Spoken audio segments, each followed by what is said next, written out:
Bienvenidos a Entrevistas al Espectador. Nuestro invitado de hoy es el antropólogo Martín von Hildebrand, colombiano, estudioso del Amazonas por más de medio siglo y quien acaba de presentar en la Feria Internacional del Libro de Bogotá El llamado del jaguar. Libro? Sí, míralo. Que es la historia de la vida de él en el Amazonas, pero sobre todo la historia de su vida con los indígenas y de su labor por los derechos de los indígenas, ¿cierto? Bienvenido. Correcto, así fue. Bienvenido. Gracias. Pues la historia de él me resultó muy interesante, especialmente porque nos recuerda la importancia de la Amazonia en la vida colombiana y en la vida global, ¿no? ¿Por qué decidió que su vida se iba a centrar allá y no en las universidades? Porque perfectamente se hubiera podido quedar en su doctorado en París y prefirió vivir en el Amazonas desde los años 70 hasta la fecha. Pues son dos cosas. La academia no fue lo mío. Yo me gradué en el Liceo Francés, pude graduarme, fui a las universidades y tal. Pero yo tengo una frase que a mí me parece: la vida me piensa, la vida me lleva. Y a mí nunca me llevó a la academia, nunca me metí en ese mundo, pasé por ahí. Y yo utilicé la antropología más bien para relacionarme con los indígenas. Entonces, ¿por qué me metí al Amazonas otra vez? Diría, la vida me llevó, circunstancias. Yo entré simplemente por conocer, yo entré un poquito a esa edad de la aventura, de atravesar, y tenía un interés antropológico, sí, pero no era mi razón meramente antropológica, sino conocer la selva. Y así me fui metiendo. Y luego la selva me fue estimulando e invitando a seguir allá. Usted ya era colombiano, ¿no? Eso hay que aclararlo. Usted es hijo de un migrante alemán y una migrante irlandesa que llegaron a Estados Unidos, pero terminaron en Colombia porque los invitaron a ser parte de la nueva Universidad de los Andes en esa época. Estamos hablando de 1949. Sí, final de 1949. Ahí es cuando usted se vuelve colombiano. Claro, no. Mis padres tuvieron que huir de la guerra, de la Segunda Guerra Mundial, porque mi abuelo se opuso al nazismo desde un comienzo, no siendo judío, pero filósofo, y eso fue que terminaron condenados a muerte y tal, y les tocó huir. Siguieron luchando desde el 23 hasta el 40, en la resistencia y tal. Y llegaron a Estados Unidos, y Mario Lacerna, fundador de los Andes, estudiaba filosofía con mi abuelo, y así se hizo el contacto con la Universidad de los Andes, al comienzo, sí. Me interesó mucho cómo surge todo de esa relación con la Universidad de los Andes al conocer al antropólogo colombo-austriaco Gerardo Reichel Dolmatov. Es él quien le abre el camino y la posibilidad del Amazonas y le señala en un mapa: usted tiene que irse para el Apaporis, ¿cierto? Sí, eso sucedió porque cuando yo terminé los estudios, el último año en el Liceo Francés, me preguntó el profesor de filosofía qué va a estudiar, y yo dije filosofía. Y entonces me dijo: hombre, yo creo que si usted estudia filosofía va a terminar en las nubes. Yo creo que eso no es lo suyo. Pero hay una forma de estudiar filosofía de manera aterrizada, que es la antropología. Y el profesor Reichel Dolmatov en los Andes está comenzando esa carrera, hable con él. Y así fue como conocí a Reichel Dolmatov. Que es uno de los grandes padres de... Que es uno, para mí, es de los padres de la antropología en Colombia y más allá. En Sudamérica, fue un hombre muy importante, sí. De esos capítulos del comienzo del libro, para que la gente se vaya interesando, me encantó cómo llega usted decidido a conocer el Amazonas, ya con los consejos de este gran investigador, y esa remada eterna con Santiago Barreto, el chamán, sí. que usted entra por Mitú y va a salir por Leticia. Sí. Descríbame cómo era la Amazonia de hace 50 años o más y cómo es la de hoy, comparada con la de hoy. Pues mira, la Amazonia hace 50 años era realmente la Amazonas tal cual. Cuando yo bajé a remo se me fueron casi 6 meses en esa travesía. Yo iba solo con este Barreto. Y los indígenas no hablaban castellano, por lo menos la primera parte del Pirá, Paraná y todo eso no hablaban castellano. Y yo me sentaba y nos entendíamos a señas y tal. Después, ya llegando más cerca de la Pedrera, efectivamente hablaban castellano. Y se debía a varias razones. Uno, porque también los misioneros en diferentes lugares son diferentes, ¿no? Hay unos, esta señora que conocía a esa señora, doña Beatriz, ella le interesaba que los indígenas tuvieran su idioma. Hay otros que los llevaban a la fuerza a negar su idioma, a que dejaran su cultura.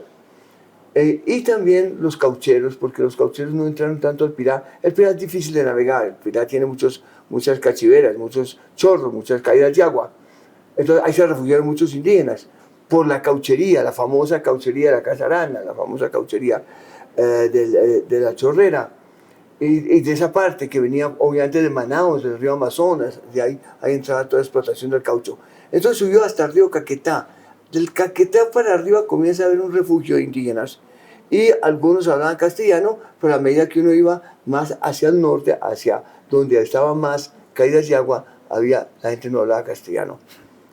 Después llegué y como cuento en el libro, en la mitad del camino, me encuentro con todavía indígenas siendo explotados por el caucho y me indigno de ver esa, llamémosla un endeudamiento permanente, casi una esclavitud, y sin ningún derecho esta gente, sin ningún derecho ni a su cultura, ni a su territorio, obligados a trabajar todo el tiempo, y los misioneros llevándose a los niños a la fuerza por 6 años. Esa relación inicialmente, usted cuenta, con los líderes católicos no fue fácil, ¿no? Porque usted se dio cuenta que ahí había una dominación que iba en contra de la propia identidad de los indígenas. ¿Cómo terminó enfrentando eso para poderse mantener en la región y que los indígenas confiaran en usted, un blanco de origen europeo?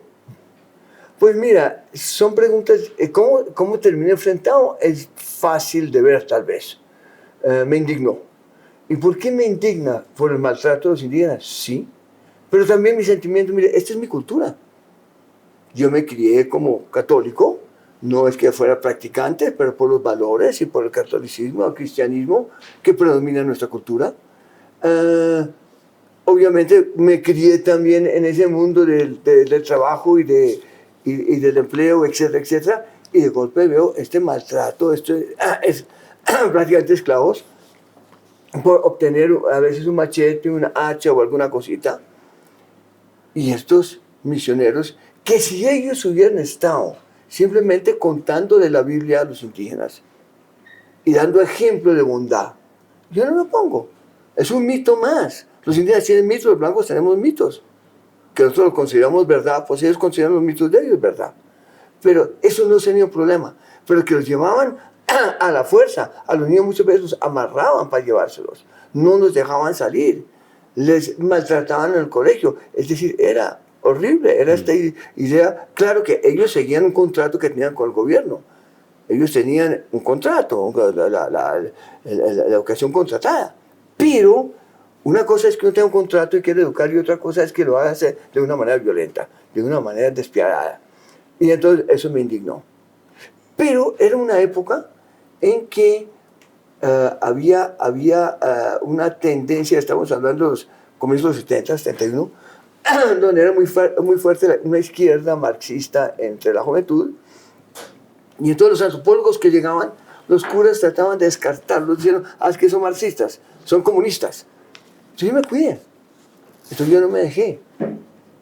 Porque si estaban en misa, pues yo iba a misa. Yo los acompañaba, yo decía, no, es que mi problema con ustedes no es que sean católicos, sino que es una mala representación de los valores católicos. A eso me enfrento a ustedes. Luego, tiene que enfrentarse a la otra realidad, que era la guerrilla. Sí. En medio de ese trabajo por identificar el valor de las culturas indígenas, de las etnias del Amazonas, pues estaba la guerrilla. Y incluso hay algún momento en que todo ese trabajo que ustedes estaban haciendo es amenazado por la propia guerrilla en los años 90. ¿Fue muy difícil sostenerse ahí con ese trabajo antropológico a pesar de la presión también del factor guerrillero en ese momento? Yo nunca sé si la palabra difícil es la aplicable. Sí implicaba que uno, si ellos estaban por un río, uno se iba por otro. Es que uno cuando está con los indígenas, uno tiene la información. Y los indígenas, como dicen ellos, lo mezquinan a uno, lo cuidan, le cogen cariño. Porque yo llegué y me senté con ellos y de entrada yo vine, la primera pregunta que me hacen, porque siempre hacen cuando yo una maloca, dicen, bueno, ¿usted a qué vino y cuándo se va? Eso es lo primero que preguntan. Y con toda la razón, ¿a qué vino? Y en esa época usted lógico, no sabía cuánto se iba a demorar. No. Si iba a volver. Pero yo le decía, bueno, ¿usted a qué vino? Y yo le decía, a escuchar cuentos. No me voy a poner a explicar otra cosa, a escuchar cuentos. ¿Ay, cuándo se va? No, digamos entre 3 semanas de esta casa o de esta maloca. Pero a veces allá entre ellos hay una visita que puede quedarse 1 mes, 2 meses. Es decir, esto no es raro. Entonces, comencé a hablar con ellos y en esa relación que se estableció con ellos, hablé pues de que les escuchaba cuál era el problema de ellos. Y sí se quejaban de que no tenían los niños, sí se quejaban de que los obligaban a trabajar, sí se quejaban de que el blanco los maltrataba y maltrató mucho, me contaron a sus padres y a sus abuelos.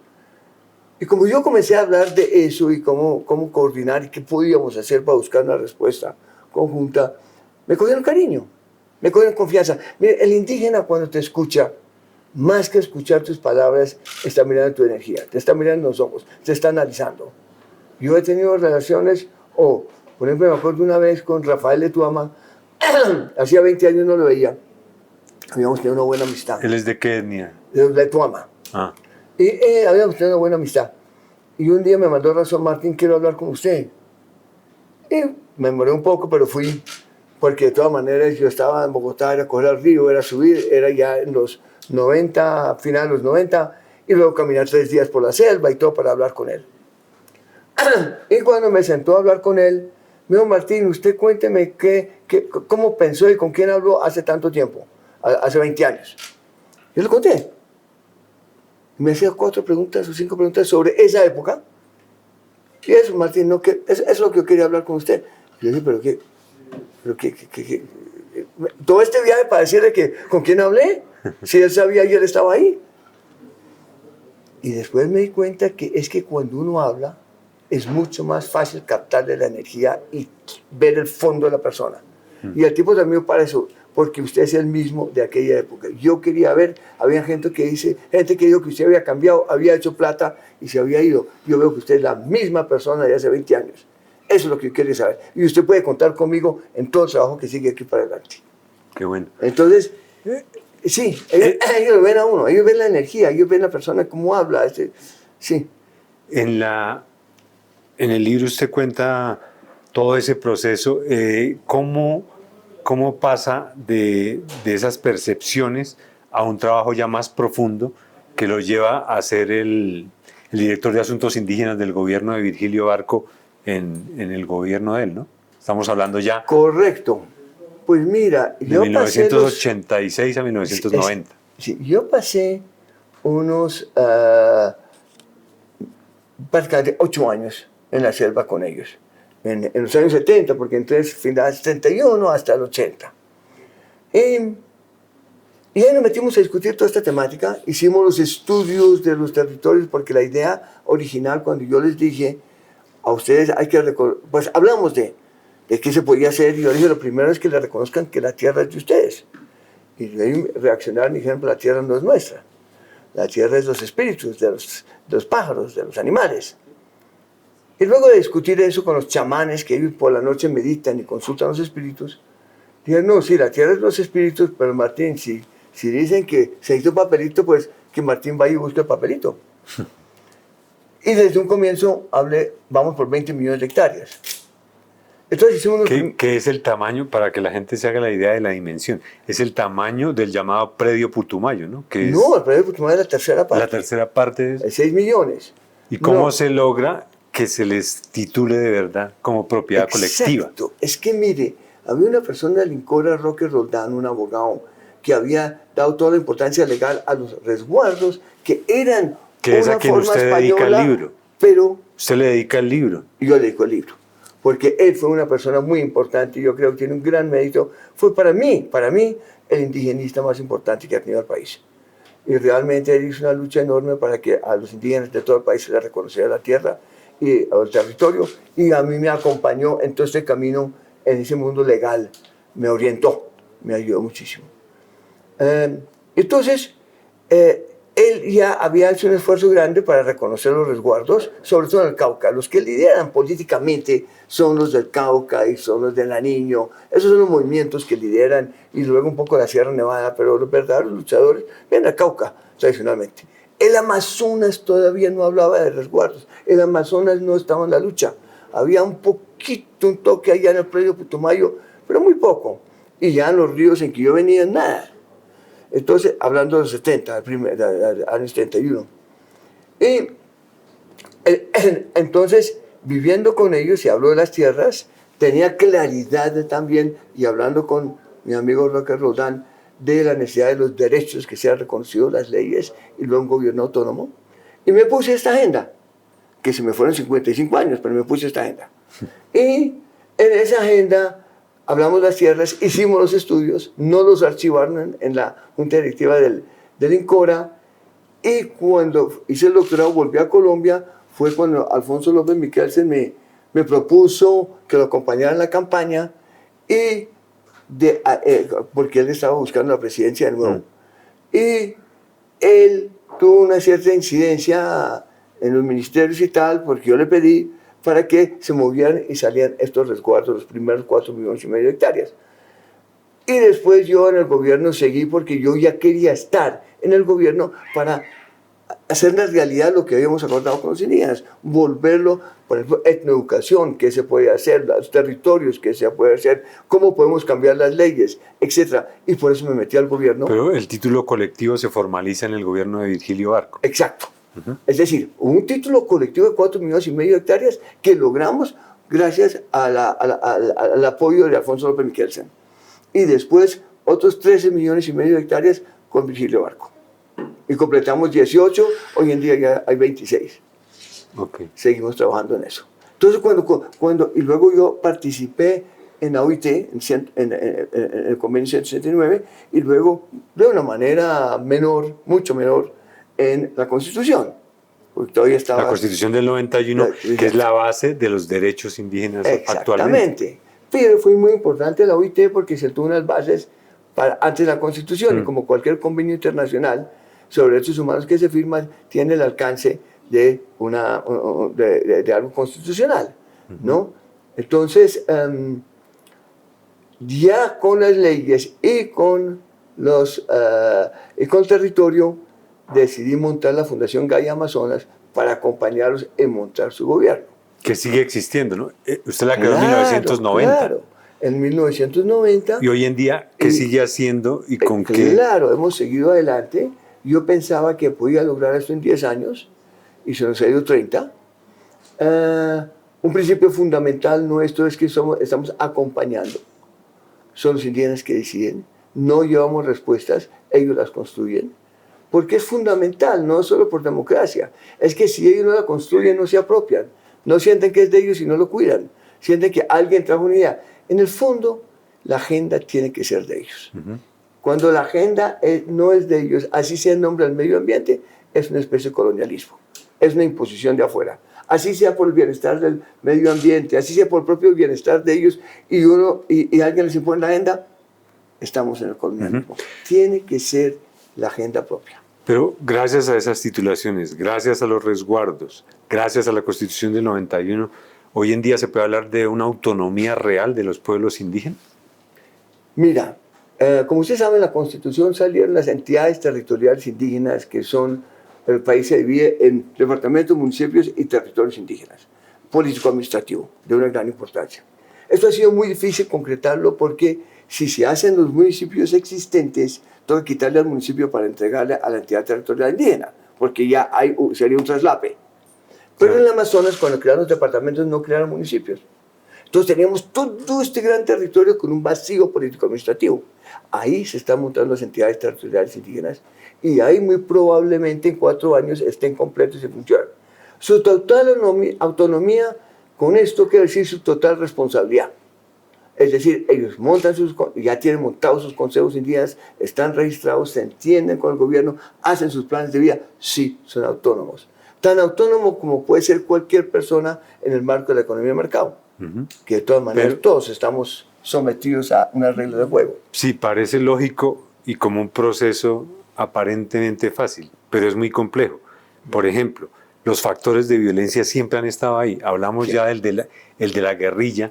Luego usted también tuvo que ser testigo del proceso de la llegada ya del paramilitarismo. Fue muy poco, afortunadamente poco paramilitarismo, pero sí evidentemente el tráfico de drogas. Exacto. Y la explotación minera y el oro. Entonces uno se cuida. Pero con lo del Caguán, fuimos allá, hablamos con la guerrilla, con Joaquín Gómez, comandante de esa zona, se llegó a un acuerdo sin ningún intercambio de dinero ni de favores, de que devolvieran a los jóvenes, que no siguieran más jóvenes, que se respetara, y hasta el último día respetaron. Pero porque entendieron lo que ustedes hacían, porque Exacto. En un momento determinado le dijeron, Martín, usted se va de aquí. Exactamente. Y cuando me dijeron que se vaya aquí porque iban a hacer la toma de MeToo y querían despejar el camino, no era problema con Martín ni con la fundación, sino despejar el camino, y dijeron, la orden es despejarlo de cualquier persona de afuera, y la única persona de afuera éramos nosotros, y ellos, pero claro, ellos sí se quedaban. Sí. Entonces, por eso los busqué, y terminé llegando al Caguán.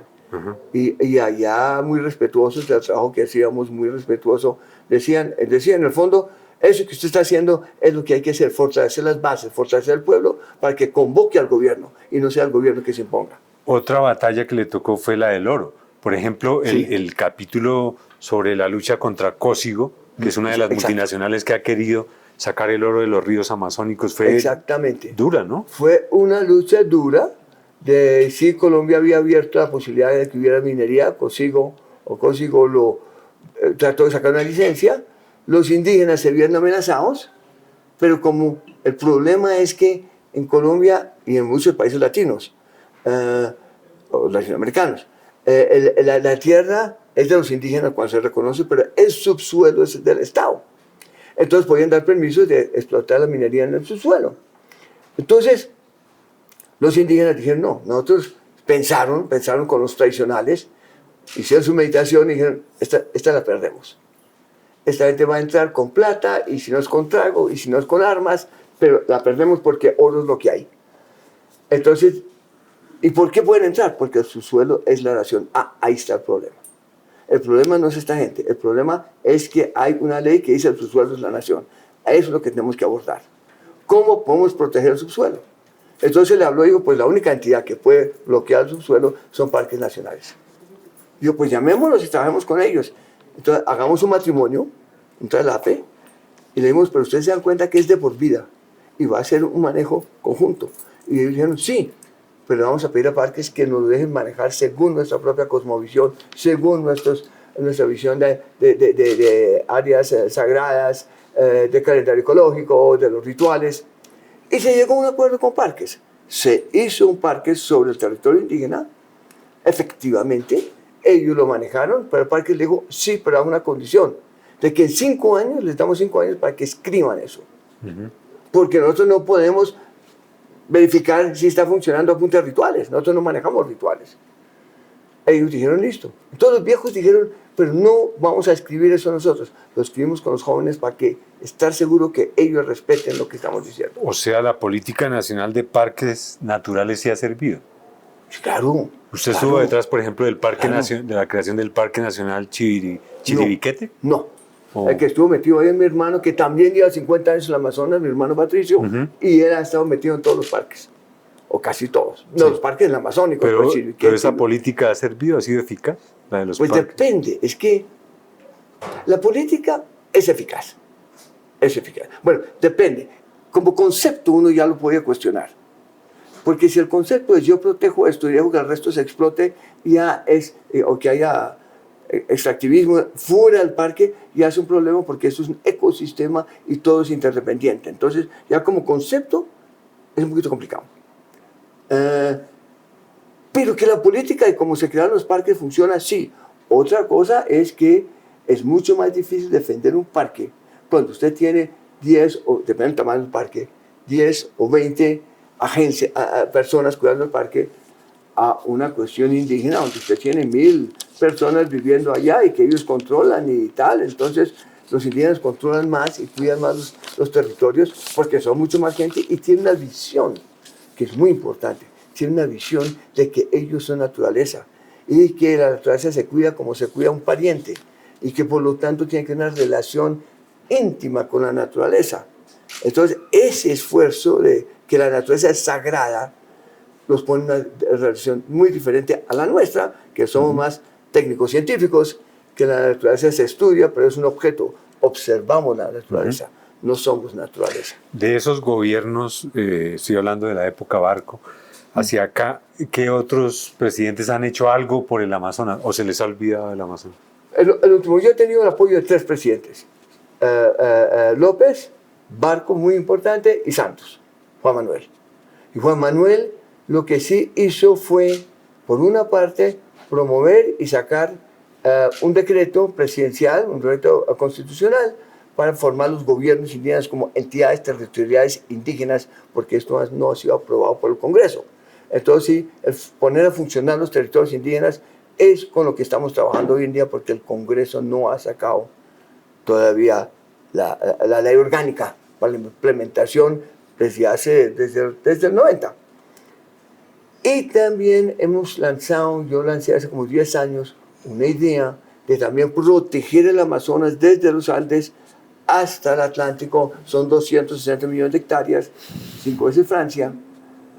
Usted coordinó esa iniciativa, ¿no? Ese corredor. Yo coordiné eso, lo promoví y encontré el apoyo muy fuerte del presidente Santos, que le escribió a todos los presidentes, etc. O sea, el presidente Juan Manuel Santos también se involucró directamente, estaba muy ocupado con el proceso de paz, ¿no?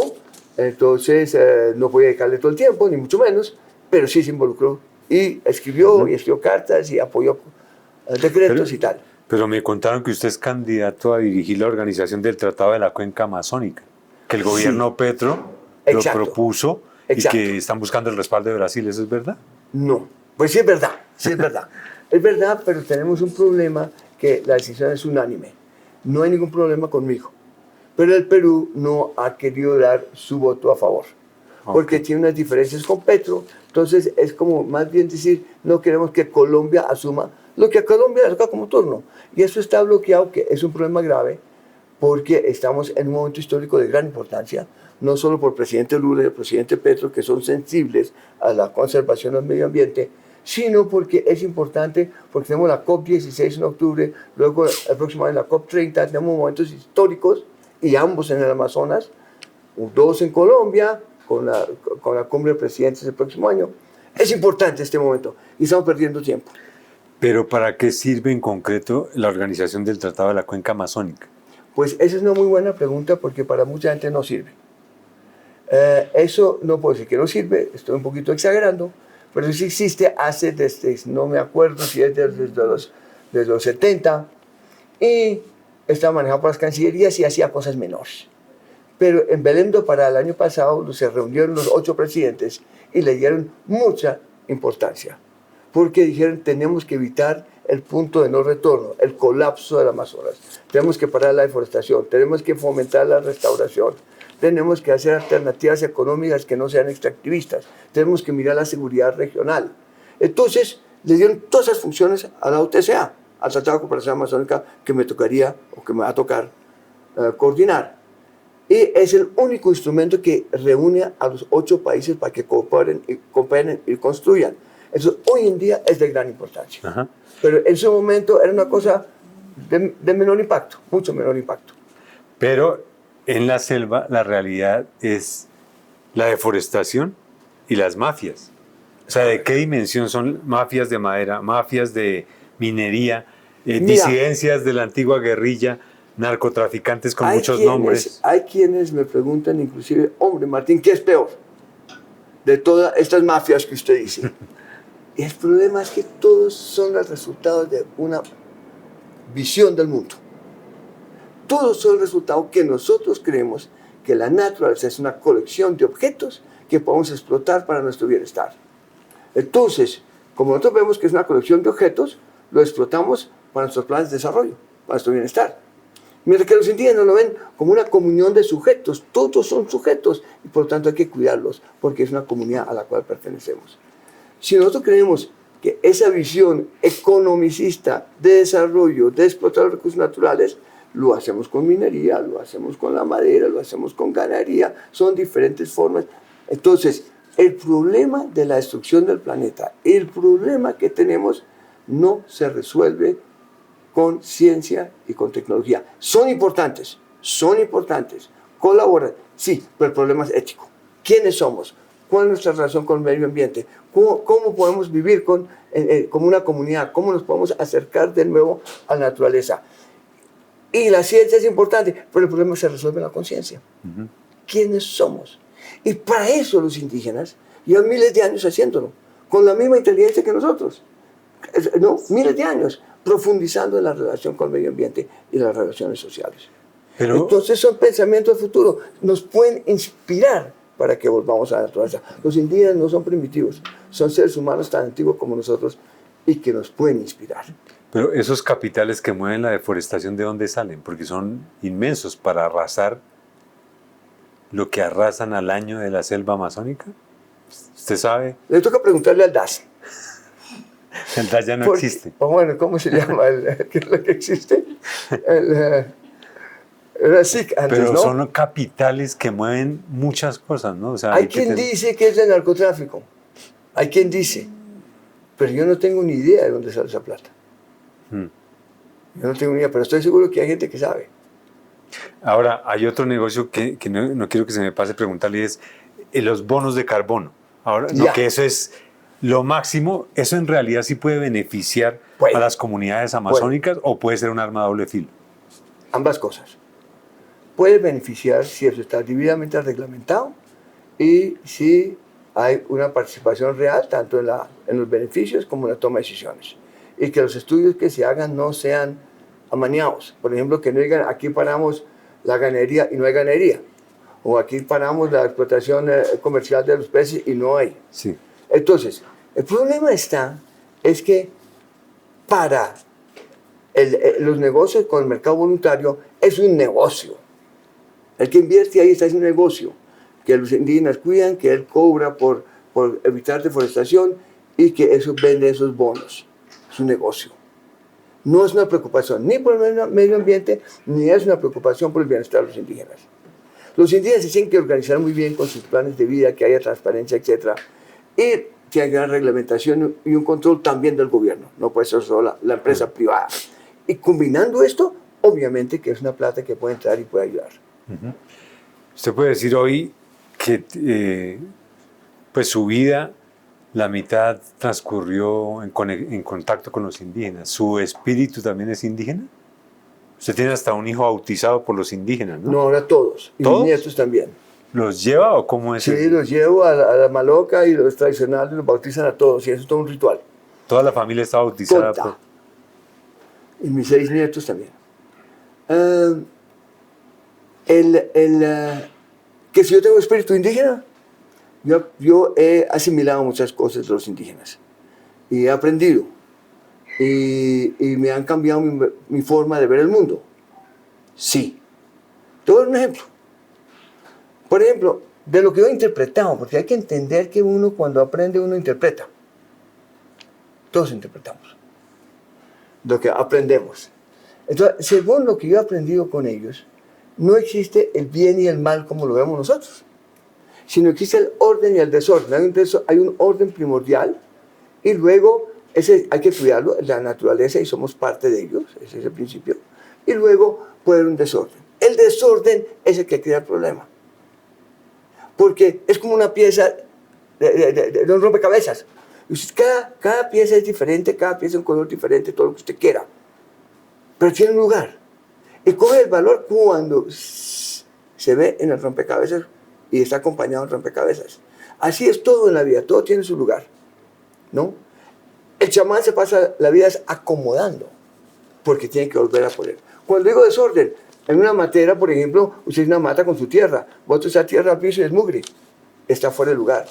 Cuando las cosas están fuera de lugar, generan mala energía o bloquean la energía.